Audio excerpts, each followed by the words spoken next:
De man begeleidde een rekkenpracticum voor mbo-cursisten van 18 jaar en ouder. Een van de ouderen van een vrouwelijke cursiste tjien een klacht in bij het Friesland College. In eerste instantie ontkende de instructeur, maar daarna joeg het daar een seksfilmpje op zijn telefoontoon te hebben. Never zijn verklaring waren dat nadat er in de klasse al verschillende seksueel tinte opmerkingsmaken wienen. Nou, de exacte beelden die ken ik niet. Die hoef ik ook niet te kennen. Maar ze waren wel van een dergelijk allooi, zeg maar zeggen, dat de term seksfilm, die is hier helemaal op zijn plek. De instructeur mocht alleen nog begeleiding aan onder leiding van een diplomaire docent. Maar die wie op dat stuit net onwezig. Het incident had consequenties. Als het aan het Friesland College leidt, komt de man net weer voor de klasse te staan. We werken met heel veel mensen uit de praktijk.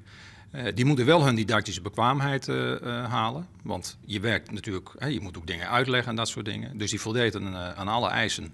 Maar ondanks dat, dit kun je niet voorzien. Onacceptabel. En dat betekent dat wij nu nadenken over wat de vervolgstappen zijn. Daar kan ik op dit moment niet zoveel over zeggen. Eén ding is duidelijk. We hebben gezegd, jij hoort niet met cursisten te werken.